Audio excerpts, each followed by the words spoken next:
Olá, sejam bem-vindos a esse novo podcast, que é um podcast voltado, na verdade, não para médicos, mas para você, paciente, vocês, clientes do Instituto Glass. E vamos abordar questões do dia a dia, sobre doenças, sobre dúvidas. E essa primeira edição é uma edição temática, especial em comemoração ao Dia da Hipertensão, que vai ser comemorado no dia 26 de abril. E para isso daí a gente vai entrevistar a doutora Gabriela Chateaubriand, que é cardiologista, professora do curso de medicina da UFPA, mestre em ecocardiografia pelo Imperial College em Londres. E a gente vai conversar um pouco sobre esse tema tão importante que é a hipertensão arterial. Bem-vinda, Gabi. Obrigada. Então, conta pra gente dessa data aí, qual o objetivo, por que o dia da hipertensão? O dia 26 de abril, então, foi escolhido como o dia de combate nacional à hipertensão.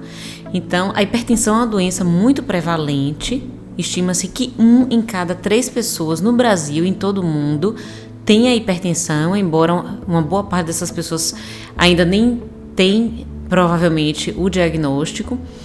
E a hipertensão é um fator de risco muito importante para as doenças que mais matam no mundo. As doenças cerebrovasculares, o AVC, o acidente vascular encefálico e o infarto. Então, por isso que foi escolhido um dia específico para conscientização da população, conscientização de conceitos que parecem ser simples, mas por vezes as pessoas não têm domínio. Sim, então quando a gente fala assim, 1 em cada 3 pessoas tem pressão alta e não sabe, e quando a gente diz que é um fator de risco, ou seja, quem tem hipertensão tem um risco maior de desenvolver infarto, derrame, doenças cardíacas.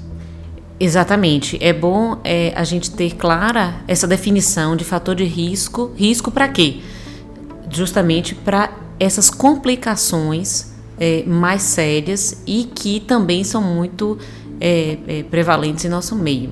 Ou seja, o risco da pressão, a pessoa não morre por causa da pressão alta, mas assim, devido às complicações que a pressão alta acaba levando a acontecer. Isso, habitualmente sim, embora um pico de pressão abrupto pode causar consequências rapidamente graves também, que são as emergências hipertensivas, que a gente vai falar já sim, das emergências. Ô, Gabi, me fala uma coisa, então, bom, é tão comum, né? 1 em cada 3 pessoas. Nossa, é muito, muito frequente. E por quê? O que causa a pressão alta? Para ser tão comum assim? A maior parte das pessoas que têm pressão alta tem por um componente de hereditariedade, genético, mas a pressão ela é uma doença por si só. Habitualmente, a pressão aumenta mais frequentemente com o passar da idade por conta de uma perda da elasticidade das artérias, dos vasos do nosso corpo, e também por processos como químicos e alterações na parede dos vasos do nosso corpo que tem associação com a aterosclerose, por exemplo, que é um processo de inflamação na parede dos vasos que tem diversos fatores associados, além da pressão, o aumento do colesterol, substâncias presentes no cigarro, substâncias alteradas no metabolismo das pessoas que têm obesidade, por exemplo. Entendi. Então, essas coisas contribuem, mas pode não ter outro motivo nenhum. Por isso que chama hipertensão essencial, né? Assim, a hipertensão já é a doença na maior parte das pessoas, não tem outra doença que causa. Exato. A maior parte das pessoas que têm pressão, ela é primária, é uma doença por si só. E tem pessoas, então, que praticam atividade física, estão no peso normal, mas tem pai ou mãe hipertenso, então essa pessoa pode se tornar hipertensa com 30 anos de idade. A gente ouve muito no consultório, a pessoa fala assim, eu tenho pressão alta, mas é emocional. Isso procede ou provavelmente é hipertensão mesmo de verdade?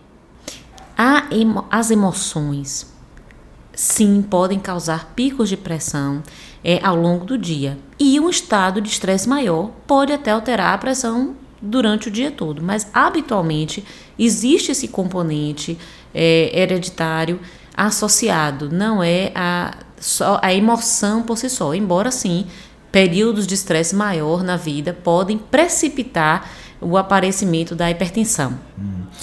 A Sociedade de Cardiologia faz um trabalho muito bem feito de conscientização, e eu acho que todo mundo que está ouvindo aqui já ouviu falar que a pressão normal é 12/8, né?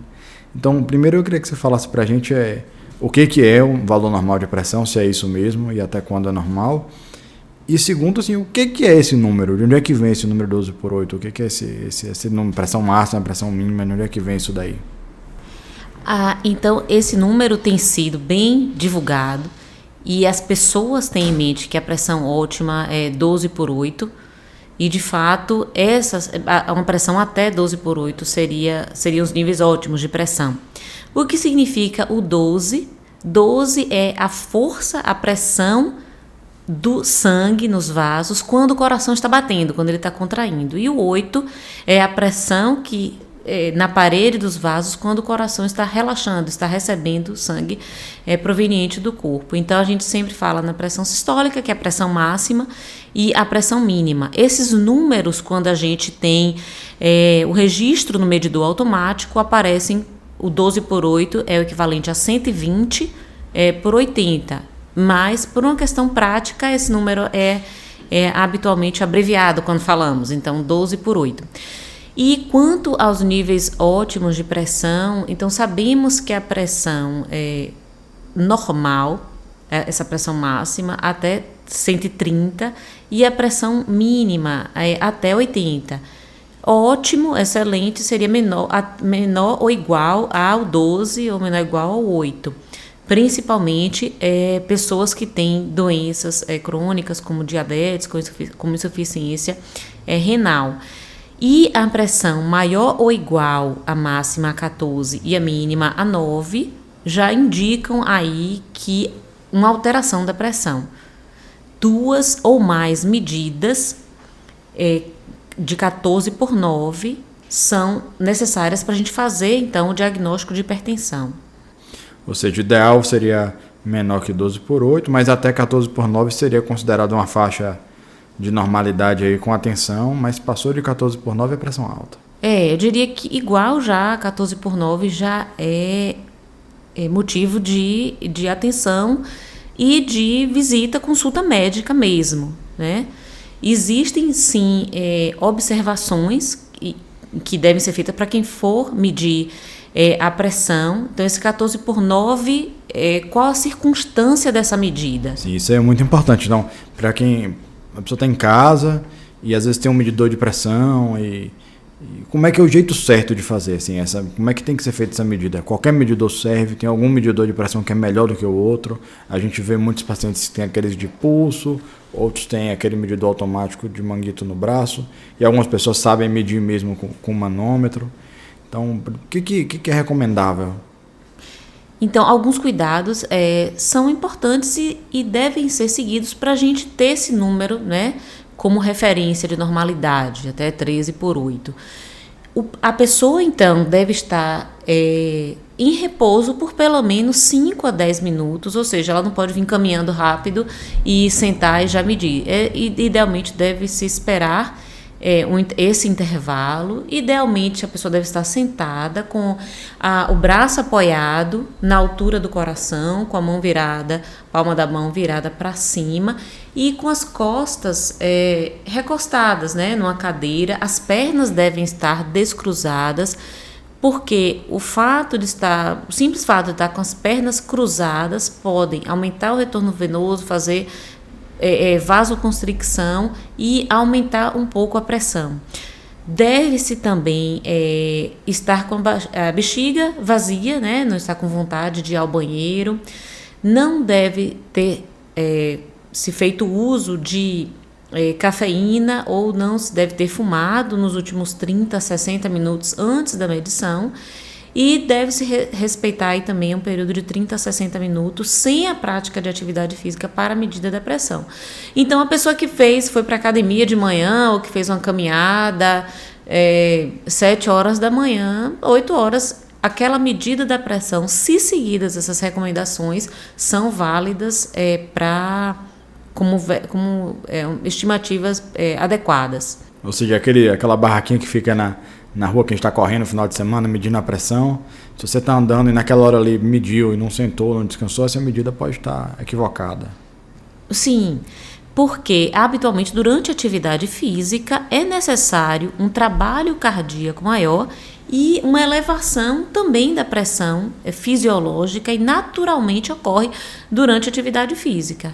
Mas 5, 10 minutos depois a gente espera que já tenha retornado aos níveis basais, normais. Joia. Então, isso daí serviria para todos os tipos de medida. Ou medida automática ou manual, é um cuidado que vale para qualquer tipo. Exato, seja no consultório, com o aparelho anaeróide, ou seja, com o aparelho automático também. Então a gente falou aí sobre quais os cuidados, né? Como que a gente tem que fazer para poder fazer essa medida. E com relação aos tipos de aparelho. Se você tem em casa um aparelho de pressão, ele dá para confiar nele? Qual é a recomendação? Existe como regularmos o aparelho, existem instituições que fazem isso, para termos certeza de que ele está calibrado. Então, é importante que seja feita essa revisão anualmente, tanto dos aparelhos analógicos como dos digitais. Os aparelhos analógicos, que é o que comumente utilizamos no consultório... Analógico é aquele que a gente aperta e ouve com estetoscópio. Exato. E que escutamos o movimento, né, da circulação sanguínea na artéria no braço, a artéria braquial, e essa é a medida mais precisa. No entanto, os aparelhos que são acoplados com braçadeira, né, automáticos, digitais, têm validação técnica e podem ser utilizados. Por vezes existe uma diferença pequena da medida que é feita no consultório para os aparelhos automáticos que estejam calibrados de 10 a 20 milímetros, né, de mercúrio, ou seja, 1 a 2 pontos. Os aparelhos de punho não são validados pela Sociedade Brasileira de Cardiologia e sofrem maior interferência. Então, mesmo seguindo as orientações do fabricante de ficar próximo ao coração, existem diferentes recomendações conforme a marca do aparelho, a reprodutibilidade, a chance das medidas serem as mesmas com os aparelhos, né, de consultório, analógicos e com os de braço é menor, essa reprodutibilidade da medida. Se a pessoa tem um aparelho em casa, a gente sabe que essa coisa de calibrar, a gente faz na clínica, né? Faz parte da rotina, periodicamente a gente manda os aparelhos calibrarem e tal, mas em casa isso é mais difícil. Você acha que é uma boa prática a pessoa trazer o próprio aparelho no dia da consulta para poder conferir se aquela medida está sendo a mesma do cardiologista? Você tem recomendado aos seus pacientes ou não? O que você acha? Essa é uma pergunta que eu faço àquelas pessoas que me trazem anotada a medida da pressão. Como é que foi feita essa medida, né? Em que circunstância? Foi feita em casa? Foi feita na farmácia? E eu acho uma ótima ideia, e alguns pacientes meus já trazem para comparar se aquela medida está sendo, né, muito próxima daquela que é feita no consultório. Agora é importante a gente dizer que ao longo do dia a pressão varia conforme a atividade que a gente esteja fazendo. Então, naturalmente, a pressão à noite, dormindo, ela é mais baixa, porque o corpo, o metabolismo ali se encontra mais lento, então não é necessário uma circulação e uma pressão para chegar até os órgãos tão maior, né? Então, se medirmos a pressão 20, 30 vezes ao longo do dia, todas as medidas vão ser diferentes, mas às vezes isso gera uma certa ansiedade. Não, eu medi de manhã, estava 11, perto de meio-dia já foi para 13, então minha pressão está oscilando. Isso é preocupação? Não. Sim, existem níveis fisiológicos dessa oscilação. Uma coisa prática, assim, vamos supor que a pessoa seja hipertensa e já faça acompanhamento e tem um aparelho em casa. Geralmente, o que você recomenda? Medir a pressão uma vez por semana, uma vez por mês, todo dia, 2 vezes por dia, 10 vezes por dia? O que seria um nível assim razoável? Bem, essa recomendação pode variar conforme a idade, né, da pessoa, se é alguém que é hipertenso ou não. Mas, como regra geral, a recomendação é de que a partir, né, da vida adulta, mas principalmente acima dos 40 anos, que é quando aumenta muito a incidência e o aparecimento de hipertensão, que seja feita uma medida pelo menos uma vez por ano, considerando que essa medida esteja normal.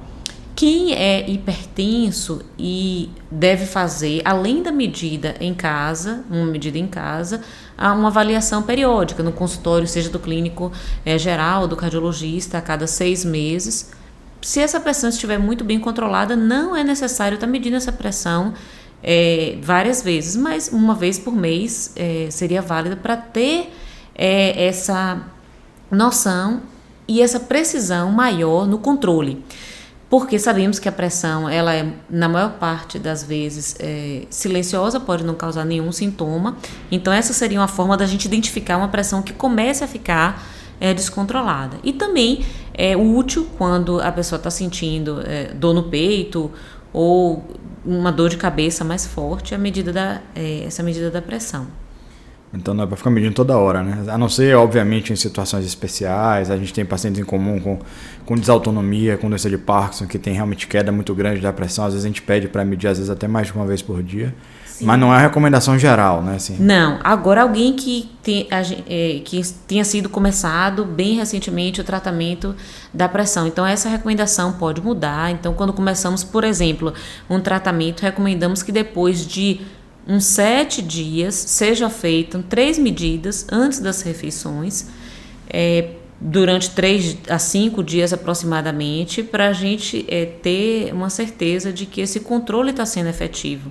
Ainda assim, é importante lembrar que com o início do tratamento é necessário um tempo para haver uma adequação do metabolismo renal, principalmente. Os rins produzem hormônios que influenciam no controle da pressão, mas o remédio tem um efeito a curto prazo, ou seja, dentro de meia hora, 1 hora ele já está agindo, mas tem um efeito a longo prazo também. Então, o controle ótimo a gente consegue se certificar de que está sendo feito depois de 7 a 10 dias aproximadamente. E a gente falou que seria, assim, a pressão entre 12/8 seria uma coisa assim máxima. E pressão baixa? Tem pressão baixa? Existe pressão baixa? A pessoa, eu vejo isso muito acontecer, a pessoa chega no consultório, então eu tenho pressão baixa. Aí você vai medir a pressão, está 9/6. Isso é pressão baixa ou não? Quando é que eu começo a se preocupar com isso?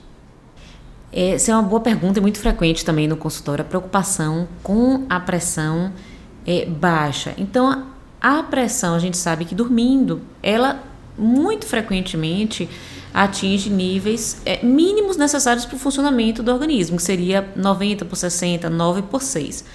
A pressão mais baixa do que isso pode trazer a sensação de tontura, a sensação de desmaio, e a preocupação quando a pressão está baixa é se tiver esses sintomas associados. Mas se a pessoa estiver com pressão 10/6 e não estiver sentindo nada, nós não consideramos isso pressão baixa, que o termo técnico que usamos é de hipotensão. Qual risco que existe de uma pressão, por vezes, muito baixa em pessoas idosas que estejam fragilizadas? Existe sim um risco, por exemplo, de queda. E com queda, trauma, seja fratura, ou seja, um traumatismo craniano. Mas, habitualmente, existem mecanismos compensatórios, do nosso organismo de aumentar a frequência cardíaca, por exemplo, que evita que essas complicações aconteçam. Então, geralmente, pressão baixa é uma situação benigna. Entendi. Então, se a pessoa não está sentindo nada, mediu a pressão, está 9/6, é normal. Sim, essa pressão pode ser normal para essa pessoa. Então, a gente não chama e não diz que essa pessoa tem a pressão baixa. Geralmente, a pressão baixa, então, tem muito menos risco do que a pressão alta, que é uma preocupação também. Entendi. E com relação assim, aos sintomas, né? A gente associa muito a pressão alta com dor de cabeça. Eu vou fazer um comentário sobre isso depois. Mas quais são os sintomas de pressão alta? O que a gente vai ser? A pessoa está com pressão alta vai sentir o quê? Bem, primeiro, novamente lembrando que pode não estar sentindo nada, porque a pressão, habitualmente, ela vai se elevando gradativamente. Quando a gente identifica, por exemplo, no consultório, uma pressão de 18/10, ela já vem aí algum tempo se elevando, 6 meses que seja, ou mesmo ano. O que preocupa e deve ser realmente motivo de avaliação médica é a pessoa que está com pressão alta e que está sentindo dor no peito, falta de ar ou dor de cabeça muito forte. Embora é muito comum o mecanismo da dor, seja a dor de cabeça ou qualquer outra dor, como causa de elevação da pressão. Então, é muito mais comum, por exemplo, a dor de cabeça aumentar a pressão do que a pressão alta causar dor de cabeça. Então, esse é um grande mito, né? A gente na neurologia vê isso demais. A pessoa chega e fala, tive uma crise de dor de cabeça e fui para o pronto-socorro, chega lá, a pressão estava alta e tomei um remédio para pressão. E, na verdade, geralmente o que acontece é o contrário, né? A crise, o motivo mais comum é ter enxaqueca ou tem algum tipo de dor de cabeça. E por causa da dor, porque a dor é um fenômeno que causa estresse na gente, faz a pressão subir. E não a pressão que causou a dor de cabeça. Então, geralmente, a relação é o contrário.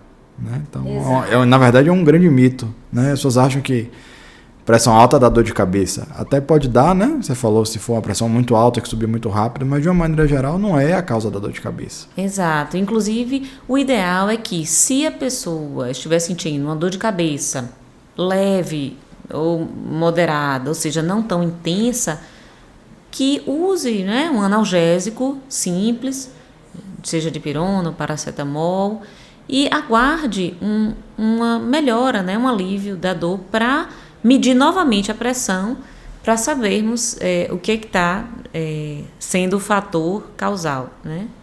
Então, esse é um aviso importante. Pressão alta geralmente não causa sintoma.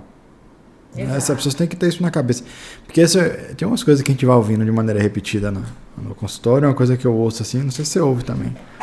Às vezes você mede a pressão e a pressão da pessoa está 16 ou 17 e geralmente a pessoa não está sentindo nada. Aí ele fala assim, não doutor, mas minha pressão normal é assim mesmo.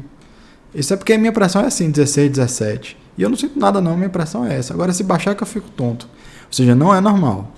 Não é normal. E o que é que acontece? Como a elevação, como eu comentei, ela vem acontecendo aos poucos, o organismo, né, começa a se adaptar àquela pressão alta e a pessoa se sente normal com aquela pressão, mas não é normal a pressão que fica, né, o dia todo, 17, 16, 18. E o que é que acontece? Essa pessoa que está com pressão alta, quando a gente diminui essa pressão com medicamento para 14, digamos, a sensação é de pressão baixa. E essa sensação pode durar alguns dias, pode durar 10, 15 dias, mas habitualmente a pressão é controlada, o corpo irá se readaptar à pressão de fato normal. Entendi. Inclusive isso é uma coisa que é importante, né? Porque o nosso cérebro se acostuma a funcionar com aquele valor de pressão e se regula, né, o diâmetro das artérias, e se baixar de uma vez muito rápido também pode ser até perigoso, né? Se você chegar com uma pressão muito alta e for baixado de uma vez para um valor normal, isso não é o ideal, né? O ideal é que isso seja ao longo do tempo. E isso. É curioso que, embora algumas pessoas sejam resistentes ao uso de medicamentos, outras pessoas querem um controle imediato da pressão. Então, isso pode ser danoso para o organismo. Então, se a pessoa está já há alguns dias com a pressão 19 e 20, a gente deve começar a baixar gradativamente. Na primeira semana, nossa meta vai ser de diminuir para 14, 15, depois de 15 dias, baixar, digamos, e normalizar para 12 por 8. Porque pode haver uma adaptação, geralmente tem uma adaptação um pouco mais lenta da dilatação e contração dos vasos e, por exemplo, nos vasos cerebrais, uma falta de circulação por uma pressão muito baixa poderia até, mais comumente numa pessoa idosa, causar pequenas áreas de isquemia. Causar um AVC. Causar um AVC. Então, como é que faz esse diagnóstico de hipertensão? Assim, se a pessoa medir uma vez e a pressão está alta, essa pessoa é hipertensa? Basta uma medida? Como é que fala? Como faz esse diagnóstico de hipertensão arterial? Idealmente, então, devem ser tomados os cuidados que eu comentei quanto à posicionamento para a medida da pressão, mas são necessárias, então, essa medida por 2 vezes maior ou igual a 14, a máxima, e pelo menos 90 milímetros de mercúrio, a mínima. Então, 2 medidas já são suficientes, se forem feitas de forma adequada, para diagnosticar hipertensão. No entanto, existem situações em que, por exemplo, a pessoa refere que tem a pressão normal e chega no consultório e a pressão aumenta. Então, aquela medida feita pelo médico, ela é válida? Eu já posso dizer numa primeira consulta que a pessoa é hipertensa? Não. É muito comum na ida ao consultório médico, ou seja, ou outro estabelecimento de saúde, uma elevação até inconsciente da pressão, que é o chamado efeito jaleco branco. Está escrito no livro. As pessoas às vezes sorriem e acham, não, isso é verdade, isso é um efeito que existe, e estima-se que até 30% das pessoas que vêm ao cardiologista tenham esse efeito. E geralmente ao final da consulta, depois de 15, 20 minutos, a gente já consegue, numa nova medida, ver que a pressão já caiu e pode até se normalizar. Sabe que eu atendo um colega que é cardiologista, não lembro se ele tem enxaqueca, qual foi o motivo da consulta, e ele tem hipertensão de jaleco branco. Ele me falou, não, Felipe, eu venho aqui, a pressão vai estar alta agora, mas daqui a pouco ela está normal, e em casa está sempre normal, e é médico, então... às vezes é porque a pessoa tem medo mesmo, mas às vezes é inconsciente, como você falou, né? Pode ser só o estresse de vir no consultório, a preocupação de ter alguma doença mais grave. Sim, e é importante também, e o médico deve levar em consideração o que o paciente, a pessoa conta. Então existe a situação contrária, que são pessoas que dizem que a pressão está ficando alta várias vezes no dia, e quando chega no consultório a pressão está normal, que é o que a gente chama de hipertensão mascarada, que estaria aí escondido. Isso pode acontecer em até 12% dos pacientes que chegam no consultório. O contrário, na verdade, a pessoa é hipertensa e a pessoa ele viu, se acalmou e a pressão diminuiu, é isso? Ou é a medida aqui em casa que está errada? Não, é de chegar no consultório, a medida está certa em casa, e chegar no consultório a pressão está normal. Entendi. E quando tem dúvida, então... mediu a pressão da pessoa e você tem dúvida ou se a pressão subiu porque a pessoa está estressada, um efeito de jaleco branco ou esse efeito contrário dessa hipertensão mascarada, o que pode ser feito para tentar tirar essa dúvida?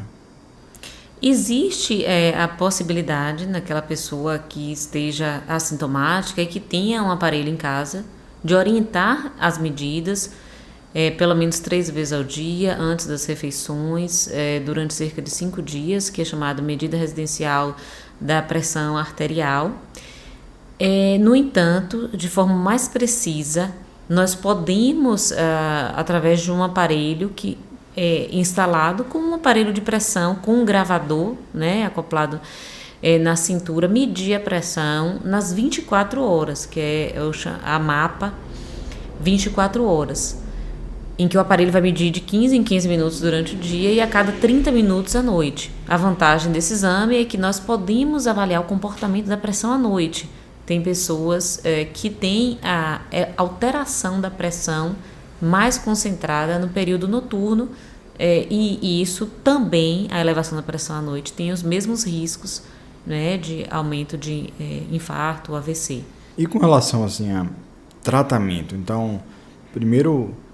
qualquer nível de pressão acima de 14 quer dizer que tem que tomar remédio, ou tem alguma coisa que pode ser feita fora a medicação?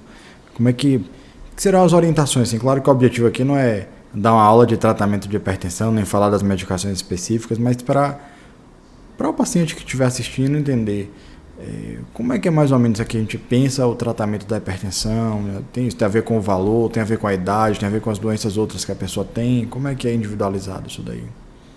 O tratamento para a hipertensão deve sempre incluir medidas que não sejam medicamentos, são as chamadas medidas não farmacológicas. Ou seja, reduzir a ingesta de sódio, sal na alimentação. Para que tanto? Assim, às vezes as pessoas acham que é muito, né? Uma vez eu assisti uma aula no congresso, o cardiologista mostrou o tanto de sal que seria o tanto de sal diário recomendado para quem é hipertenso. Fala aí você, para poder não não induzir as pessoas? Que tanto é que deveria ser usado de sal? O ideal e uma medida de referência é um bocal da caneta Bic. Então, essa seria a medida máxima recomendada. Isso não é o sal que a gente adiciona. Então, essa é o bocal. Então, essa seria o bocal cheio, a quantidade máxima de sódio recomendada para a gente evitar o desenvolvimento de hipertensão. Isso no sal que é adicionado ali no almoço e em outras refeições. E chamando a atenção que, além do sal que é adicionado à comida, já tem todos os preparados embutidos, enlatados, os preparados de condimentos, né, solúveis, né, em cubos, que tem um teor de sódio maior, como também sucos e refrigerantes têm um teor de sódio utilizado nos seus conservantes. Então, a atenção na alimentação para o quanto que está consumindo de sódio, de sal, é muito importante. Ou seja, não é uma colherzona cheia de sal, como as pessoas acham. Não, inclusive, às vezes a pitada de cada um pode ser um tanto quanto generosa, né? Além disso, além do controle do sal, o consumo de bebida alcoólica crônico, né, diário. Então, o homem que bebe 2 latas de cerveja diariamente tem uma chance maior de ter uma elevação da pressão do que a pessoa que não está bebendo. Então, o controle do sódio, a redução ou mesmo suspensão, né, de bebida alcoólica tem um impacto no controle da pressão. A prática de atividade física, então a atividade física naturalmente produz substâncias antioxidantes que atuam na parede dos vasos, promovendo vasodilatação, relaxamento melhor dos vasos e controlando também melhor a pressão, e também o controle do peso. Então, o aumento do peso impõe uma sobrecarga maior de trabalho para o coração. Então, sódio, redução de bebida alcoólica, o controle do peso e a prática de atividade física. Então, alguém que comece o medicamento e que não consiga estabelecer o controle dessas medidas não vai ter o mesmo sucesso de alguém que consegue adequar e estabelecer essas mudanças do seu estilo de vida. Você vê muito no consultório, eu já vi acontecer algumas vezes, da pessoa era obesa, e aí era hipertensa, tomava 2, 3 medicações, e aí a pessoa muda de estilo de vida, ou faz cirurgia bariátrica, ou começa a corre maratona, e aquela pessoa que era hipertensa, às vezes usando vários remédios, às vezes volta ao normal a pressão, às vezes para de tomar remédio, às vezes fica tomando uma medicação só. Isso é uma coisa que se observa? Sim, com frequência. E é importante, e eu sempre chamo a atenção das pessoas que me perguntam: eu vou usar medicamento a vida toda? Bem, se houver espaço, né, para adequação dessas medidas que eu citei aqui, de controle de sal, controle do peso, a gente observa que para cada 10 quilos perdidos de peso, existe uma queda na pressão de 1 a 2 pontos, 10 a 20 milímetros de mercúrio na prática, e as pessoas podem deixar de usar medicamentos. Medicamentos precisam ser suspensos nesses casos. Ou seja, isso daí é um tratamento também, faz parte da prescrição, não é só a medicação. Sem dúvida. Então, muitas pessoas também chegam todo ano, a cada 6 meses, eu não posso diminuir minha lista de medicamentos. E pode, mas é necessário que algo seja feito, né? E isso vale da mesma forma para diabetes. Muitas pessoas são diabéticas e com essas mudanças às vezes diminui o tanto de medicação, às vezes param de tomar remédio. Isso vale para uma série de outras doenças neurológicas, inclusive. A gente vê os pacientes com enxaqueca também, a prática de atividade física reduz. Então, qualquer tema médico que seja, muito provavelmente a gente vai acabar voltando nisso daí. Dieta, exercício, sem dúvida. Não beber, não fumar. Sim, Agora, a atenção é importante porque numa primeira consulta, aquela pessoa que já tem várias medidas de pressão alterada e que já tem outra doença associada, né, doenças que também aumentam o risco cardiovascular, como diabetes, nesses casos já é necessário iniciar medicamento já no primeiro momento, numa primeira abordagem. E as outras medidas vão entrar aí no controle, claro, ao longo dos meses, e os medicamentos podem ser ajustados conforme as mudanças.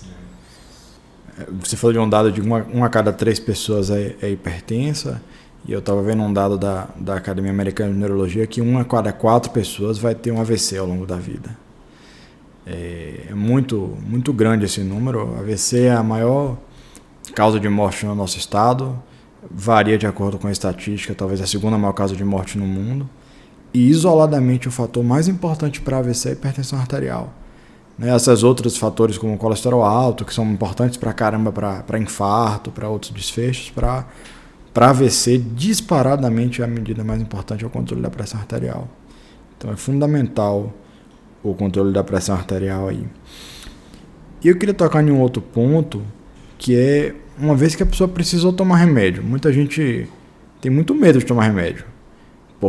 Primeiro porque tem uma série de mitos, as pessoas acham que vão ficar dependentes do remédio, e também as pessoas têm muito medo dos efeitos colaterais, né?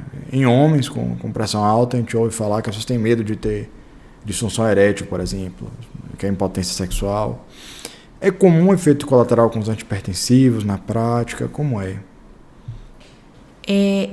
Relativamente comum alguns efeitos colaterais, e já na consulta o médico busca adequar e informar também o paciente dos possíveis efeitos dos medicamentos. Então, um efeito comum de qualquer medicamento para pressão pode ser uma redução muito importante da pressão, que seria a pressão baixa. E isso precisa ser comunicado ao paciente já no primeiro contato, porque isso é uma causa muito frequente, motivo de suspensão do medicamento pelo paciente e também do paciente não querer retornar ao médico. E a pressão baixa pode causar, sim, uma sonolência, um comprometimento da execução das funções, né, do trabalho e do dia a dia. Outro fenômeno comum, por exemplo, que acontece, efeito colateral, é o aumento da frequência de ir ao banheiro, de urinar. Não só porque existem medicamentos que têm esse mecanismo como princípio ativo, que são os medicamentos diuréticos, mas também porque qualquer medicamento da pressão, nos primeiros dias, exige uma alteração da fisiologia renal dos rins e aumentam, sim, a frequência urinária. Então, nos primeiros 15 dias, principalmente alguém que seja com a pressão muito mal controlada ou muito elevada, vai fazer mais xixi do que o habitual. Alguns medicamentos também podem causar inchaço nas pernas. O que a gente vai fazer? Mudar o medicamento. Então, geralmente o médico busca o que tem de evidência científica que melhor se adequa àquele paciente, mas a resposta do medicamento da pressão varia de pessoa para pessoa. Então, por isso que é importante o retorno na consulta do médico, para dizer se aquele medicamento funcionou como nós tínhamos pensado, idealizado ou não. Então é importante retornar contando o que não deu certo, para que o tratamento seja adequado. E disfunção erétil é um efeito que também pode acontecer, e quando isso ocorre, a gente também deve buscar adequar. Embora diversas alterações metabólicas levam à disfunção erétil. Então, obesidade, diabetes mellitus alteram o sistema nervoso simpático e a irrigação da região genital, podendo levar à disfunção erétil. Então, muitas vezes, não é só o medicamento, são outros fatores de risco que aquela pessoa já tem associado. Na prática, a maior parte das pessoas não vai sentir nada, né? Isso é um grupo, pode acontecer, mas é um grupo pequeno de pacientes. E os efeitos, eles são mais ou menos dependentes de cada família de remédio, então é mais ou menos previsível, né? Assim, uma determinada classe de medicação vai causar mais um efeito do que o outro. Então, na maior parte das pessoas, a gente consegue que a pessoa tome um remédio sem sentir efeito colateral nenhum importante. Com certeza, com certeza. E quando é que vira... Você falou que a maior parte das pessoas tem pressão alta e não tem sintomas, que alguns sintomas eles não são correlacionados, mas que eventualmente a hipertensão por si só pode ser grave, que é a situação que a gente chama de emergência hipertensiva. Então talvez seja importante as pessoas saberem sobre isso daí. Quando é que poxa, minha pressão está alta, eu tenho que ir para o pronto-socorro? Quais são as situações que faz medo, assim, da pressão alta? Então, a pressão alta, sabemos que ela pode precipitar uma síndrome coronariana aguda. O que seria isso? O infarto é o principal forma de apresentação de uma dor no peito. Então, uma dor no peito parecendo um peso, um aperto ou um queimor na região do meio do peito, pode se irradiar para qualquer um dos braços, pode dar uma sensação de pressão na mandíbula, ou até pode irradiar para as costas ou para a região alta do abdômen. Então, uma dor com essa característica associada a uma pressão elevada é motivo de preocupação. Ou a pressão alta com uma dor de cabeça muito forte e uma dor de cabeça que evolua com alteração do nível de consciência ou até mesmo convulsão, é motivo de preocupação e até mesmo de internamento, por exemplo, numa UTI, porque podemos estar diante de um quadro de encefalopatia hipertensiva. Então, pressão alta com alteração do nível de consciência é motivo de preocupação. E também a pressão alta pode causar, mesmo agudamente, alteração da função renal. Geralmente isso acontece e pode acontecer até mesmo em poucos dias. Então, a alteração da diurese, da ida ao banheiro, pode ser motivo de preocupação. Então, mas não é qualquer pressão alta, que as pessoas, pressão alta 15, geralmente a gente está falando pressão de 20, né, 18 para frente, né, geralmente. Sim, habitualmente sim, uma elevação da pressão máxima maior que 18 e da mínima maior que 10. Embora aquela pessoa em que a pressão normal seja, digamos, 10/6, uma elevação para 15 pode ser uma causa de complicações como essa que eu citei. Principalmente na mulher grávida, na gravidez, uma oscilação da pressão deve urgir e ser motivo de avaliação médica imediata. Entendido. Com relação ainda à dieta e hipertensão, uma coisa importante é realmente a questão do sal, né? E na época que a gente estava até em Londres, teve uma campanha grande do governo, que era 5 a day ou 6 a day, como é que era? Não sei se você lembra. Que era uma campanha para aumentar a frequência de consumo de frutas e vegetais. E durante o tempo surgiu aquele estudo da dieta NASH para hipertensão. Então, tem mais alguma outra coisa de alimentação que é recomendável? As pessoas perguntam às vezes sobre ômega 3. Enfim, tem alguma outra recomendação alimentar no paciente que tem pressão alta para prevenir hipertensão? Bem, essa é uma recomendação simples de 5 a day, que seria 5 vezes por dia incluir vegetais e frutas na alimentação. Então, se observarmos isso, né, no café da manhã, no lanche, no almoço, no lanche da tarde e à noite, de incluir um vegetal ou uma fruta, a chance de controle da pressão, né, mais efetiva vai ser muito maior. Existe também a dieta DASH, que se baseou em medidas seriam para parar, né, para stop em inglês,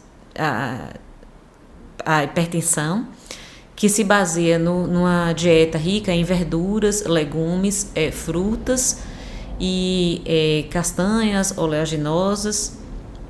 E a terceira colocação sobre o uso desses suplementos, ômega 3, sim, se isso serve para alguma coisa. Existe um anúncio da mídia quanto a diversos suplementos e tipos de vitaminas diferentes, e o ômega 3 vem sido muito utilizado por pessoas que são ou que não são hipertensas, como uma medida de benefício cardiovascular. Então, sabemos que o ômega 3 em altas doses pode ter benefício cardiovascular em pessoas que já tiveram, né, infarto ou algum outro evento vascular. No entanto, os estudos científicos com grande número de pessoas não demonstra esse benefício que é divulgado, né? Então não se recomenda para todo mundo o uso de ômega 3. Existem pessoas com alterações de triglicérides, por exemplo, maiores, né? E pessoas que têm diabetes, em que pode haver benefício da associação do ômega 3. Mas não como um tratamento para pressão alta? Não como um tratamento e controle da pressão, não. Poxa, então as dúvidas que eu tinha principais acho que foram essas. Talvez se alguém tiver alguma dúvida pode de repente escrever embaixo aí que a gente pode responder. E eu queria assim saber de você se tem mais alguma coisa que você acha que é importante de hipertensão, alguma mensagem que deve ser deixada para os pacientes, alguma recomendação final, alguma coisa que a gente não tenha falado que você acha importante. O que você gostaria de deixar como mensagem final aí sobre esse tema para os pacientes? Eu diria que pela manifestação, na maior parte das vezes, silenciosa da pressão, requer que as pessoas, de forma geral, estejam mais atentas a possíveis alteração da pressão e dos fatores que podem desencadear a pressão alta.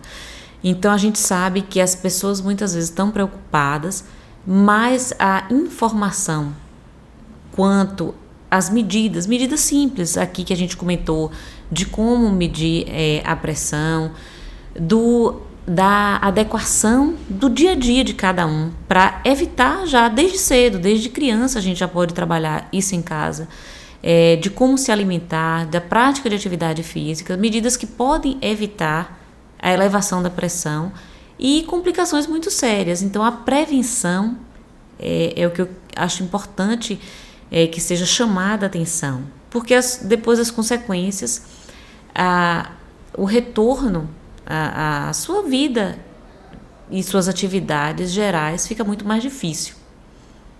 Então é isso. Então, com isso daí eu vou finalizar nosso podcast de hoje. Agradecer a Gabi pela disponibilidade. A nossa ideia é que periodicamente a gente traga temas relevantes e úteis para você sobre questões de saúde relacionadas à cardiologia, eventualmente à neurologia, as nossas áreas aqui da clínica. E obrigado aí pela atenção. Se cadastrem para poder receber periodicamente o que a gente vai colocando de conteúdo aí para vocês. E obrigado. Obrigada, Wanda.